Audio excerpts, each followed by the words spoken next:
Welcome to Tech and Taste. I'm Paisley. This show is all about uncovering the human stories behind Calgary's tech scene. We'll share the cool innovations, the people making it happen, and of course, some food along the way, so that you'll leave every episode thinking, I didn't know that was happening in Calgary. Joining us today is Lahring Langley-Taylor, Manager of Technology Acceleration at Plains. Larry brings over 25 years of experience in product delivery and execution, helping to turn big ideas into real results. Outside of work, she is a proud ski mom, and when she's not on the slopes, you'll likely find her at home cuddling up with her 3 cats. And today we have Ian Hedgeland from Jot Digital joining us as our co-host. Welcome, Ian. Ooh, I think the food's here. Oh, awesome. So today we have Una Pizza. I love pizza. Yeah, it smells good. Ooh, this looks so good, hey? This looks really good. It smells good too. So excited. Okay, so before we eat, we have some questions for you, Larry. Are you ready? Yep, I think so. Ian, kick us off. Can you tell us about Plains? Sure. It's a hard one. So Plains is a midstream oil and gas company. And the way I think of midstream is it's a logistics company. So like Westjet or like Amazon, except instead of moving people or moving packages, we're moving energy. I love it. That's a really good explanation. I've never heard it said like that. Yeah. Should we dive into our first food? Let's do that. Let's do the arancini balls. Okay. So excited. Arancini, 4-cheese stuffed risotto balls, served with Parmesan aioli and basil oil. I eat at Una a lot. I've only had their pizza before, and it's always been really good. Wow. That was really good. That's super good. When a lot of people think about energy companies, they think about oil rigs, they think about refineries, but you actually work in technology at Plains. So can you tell us a little bit about the technology and like the size of that practice within the company? Sure. When you think about the rigs and the pipelines, there are 4,000 people who work at Plains across Canada and the US. There are about 1,200 people who work in Canada, 150 that work in technology, and that would be both north and south of the border. And then there are 68 in Canada. So our technology support team in Canada is 68 strong and mighty individuals. I would split them up into the product owners and the platform owners who run the core applications. Sometimes we call them our crown jewel apps. And those support the day-to-day operations of our business. You do have the technical guys, the guys running our infrastructure, our cybersecurity, obviously key components to any technology department. You've got our data and AI practice, and then my team, which is our technology acceleration group. Super cool. So as far as technology adoption goes, like, are there struggles with trying to adopt, because you lead the innovation group, are there struggles for internal adoption of a lot of these new AI and other advanced solutions out there? Oh my goodness, absolutely. Oil and gas is not necessarily known for its innovation. We're not doing oil and gas on the moon or anything interesting like that. That'd be cool though. But so what you need to do is you need to make sure that you are working with the right people, the people who have the right mindset to be interested in what the emerging technology looks like and what it can do to solve their business problems. So finding the right people in the organization is the first step. You call those people your early adopters. We want to make sure that we're also picking the right use cases so that we can demonstrate what we can do for them, celebrate some wins, and minimize their risk. Because you don't want anybody to raise their hand, say they're going to do something innovative, and then have it be one of the 95% of the innovation projects that fail. Right. I was actually so surprised to learn how many innovation projects fail.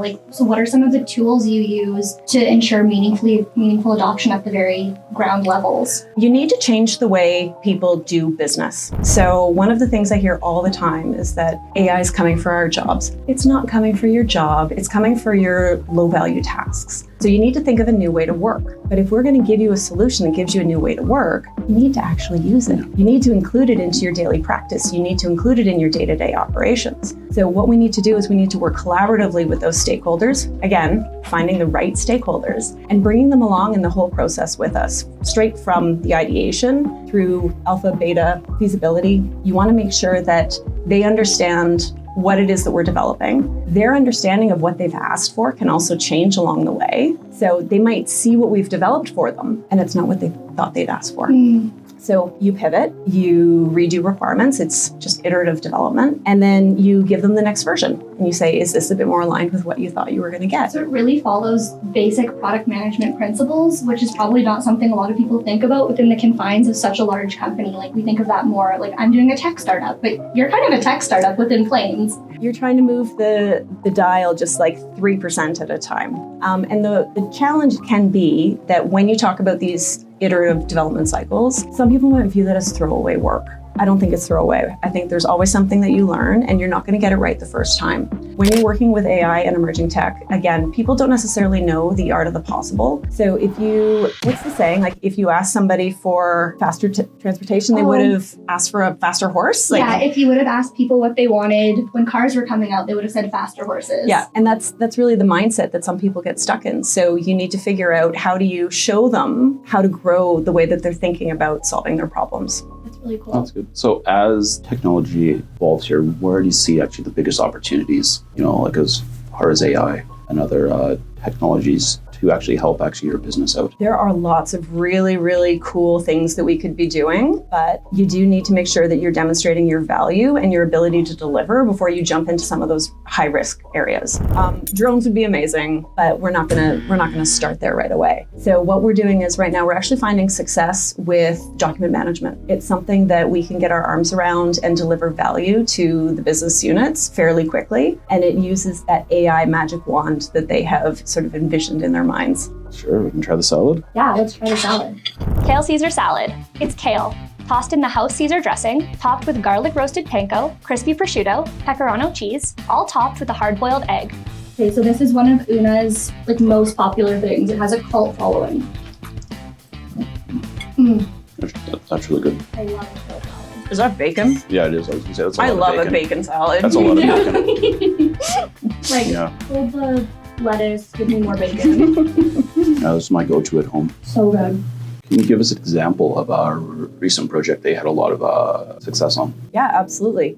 We recently had a big win, and the great part is that it highlighted the importance of picking the right stakeholder and the right use case for us. We partnered with our finance and our treasury teams. They have a Wells Fargo check viewer. They actually still have checks, physical paper checks. What is that? My mom still writes checks and she's 80. But anyways, this piece of software was being sunset, and the alternative was astronomically expensive. So my technology acceleration team partnered with our data and AI team, and we built an in-house platform where we ingested, I think, 5 million checks. And then we put a really simple instant search engine on top of it, made it very conversational. And we were able to replace 2 pieces of really archaic technology with one simple, smart, unified tool. Now, the great thing is that those 2 tools were costing us more than $70,000 American a month to run. And the new design, the kicker, it costs us $105 a month. Wow. It's a huge value. So when we talk about AI, one of the most powerful areas is something called computer vision. That's when we teach machines to interpret images the way that humans do. A common tool inside computer vision is called OCR, or optical character recognition. Think of it as giving a computer the ability to look at a picture of text and actually read it. At Plains, the team used OCR at a massive scale. They fed the system more than 5 million checks so that it could learn all the possible variations, including different layouts, fonts, and even where things like dates or account numbers show up. And the training paid off. With the data, they built an internal tool, which was an OCR image viewer that lets their staff quickly process checks, search across them, and spot those details instantly. This is a great example of how computer vision and AI can take something as old school as a paper check and turn it into a streamlined digital process, saving time, reducing errors, and quietly transforming the way that business gets done. $69,900. And I'm sure you built it for a lot less than that. Absolutely. It was a bit more, the timeline was a little bit longer from a business perspective, but when you look at the effort that the team put in, it was probably about 3.5 weeks of development.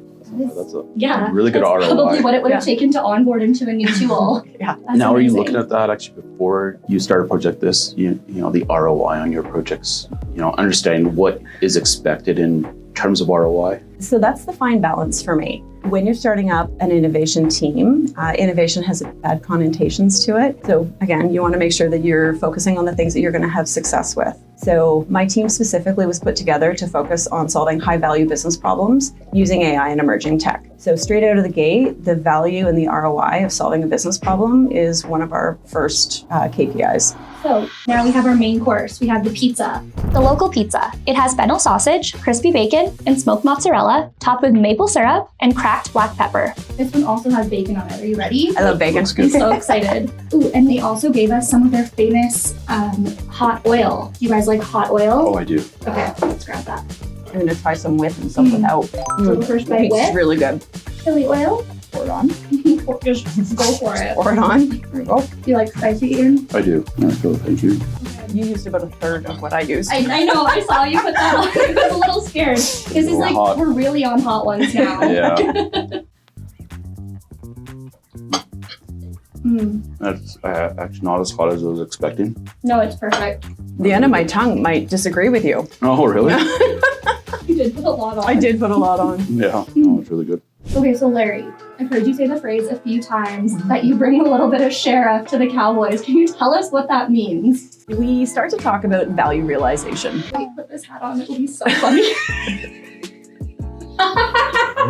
I'm the opposite of this hat, though. So again, I need my sheriff Oh, badge right. as opposed to my cowboy hat. Okay, I So don't know, but it's still funny. it is funny. So when I say that, the data and AI space was doing a great job of managing our use cases that were coming in, but they were definitely coming in on an ad hoc basis. You know, my leader would have spoken with somebody who said, I have a great idea. It would get thrown over the fence and we would start working on it. That's not great when you're trying to actually communicate what your value is and what's the value you're delivering. You talked about user adoption, right? So you need an adoption plan to get through the success of making sure that it fits into the day-to-day operations of the group you're trying to impact. So I do come from a 25-year delivery background, and user adoption is always a major component of that. And so is governance. So you need to make sure you have the right amount of documentation, governance to support the process. The team has been working excellently. They've done so well with doing delivery up to this point. But when you start to need to tell the story about what your team is doing and how they're doing it, you need the frameworks, you need the KPIs, you need the process that you're going to follow. You need to be able to direct people to an intake process. You need to be able to manage their expectations in when you reach out to us with this great idea. Well, what is the next step? When will you communicate with me again? Sheriff Larry to the rescue. I love a good process. Yeah. And it's really just building out the practice so that everybody understands where the goal lines are. Yeah, no, that's key. Change management's always big, and user adoption's always another huge struggle in organizations. Especially a lot of users have different ways to learn. You got the ones that tell me how to use it. The other one's like, hey, I'll just learn on my own, or it's always a struggle to get users to adopt new technology, and change management is always key to these. And I guess, how do you take a concept from prototype to production? I guess, when you decide it's production ready? We're trying to use a KPI right now of 80%. You want to get through several iterations between our feasibility phase, our alpha phase, and our beta development phase before we move it into operations, before you transition to operations. When you're delivering that 80% beta version, you want to make sure that it does what the users are expecting, that it is essentially bug-free, that it is easy to use. It's not the first time that the end users will have seen it. They will have been brought along in the process to see what the user interface looks like. What are the right ways to use it? What are the wrong ways to use it? We've taken their feedback along the way. So when you were delivering them that 80% complete version, they're bought in by that point. Now, I've just moved and I gave myself a high five because I got 80% unpacked remarkably fast. And now I think I just stayed 80%. Yeah. I think that last 20% is really hard to achieve, but that's where you start to build out your roadmap of, what does the future look like for this product that you've delivered, this tool that you've delivered. For me, it's those boxes in my garage. They might just stay there and they might find their way into the garbage. But you're living in the house. So Exactly. That's good enough. Yeah. Amazing. So we are at the end of our interview. And I can take off the cowboy you hat. can take Yes, off you the can. cowboy hat. Sheriff Larry is exiting. What do we think of the food? It was It was awesome. really good. So good. I love Una. I really enjoyed the arancini balls. So did I. They were new for me. Yeah, have you tried them before? I haven't tried them from here. I'm over the kale, actually. That's usually my go-to. Kale salad. So overall, I'm going to give this 9.5, I think. This is one of my favorite meals. I love Italian. What about you guys? I never give anything a perfect score, so I will agree with your 9.5. I love the ratio of bacon to other Yes. ingredients in this meal. I would agree. And I don't go above a 9 ever, so I give her an 8.8. So that's close to 8.8? getting by mine. That's perfect. Those are really good 9. score. A huge thank you to our partners and guests for making this episode possible. First, thank you to Neo Financial for partnering with us to showcase some of the amazing local food merchants in their network. Neo has partnered with over 10,000 businesses across Canada to bring cardholders exclusive of cashback offers, with rewards of up to 15% cashback just for supporting local. A special thank you to Jot Digital for helping to make tech and taste happen. Jot is a Calgary-based digital consultancy that helps companies bring their ideas to life through technology. Finally, a big shout out to Plains Midstream for joining us and sharing how innovation is happening inside Calgary industry. And of course, a big thank you to Una Pizza and Wine for the incredible food.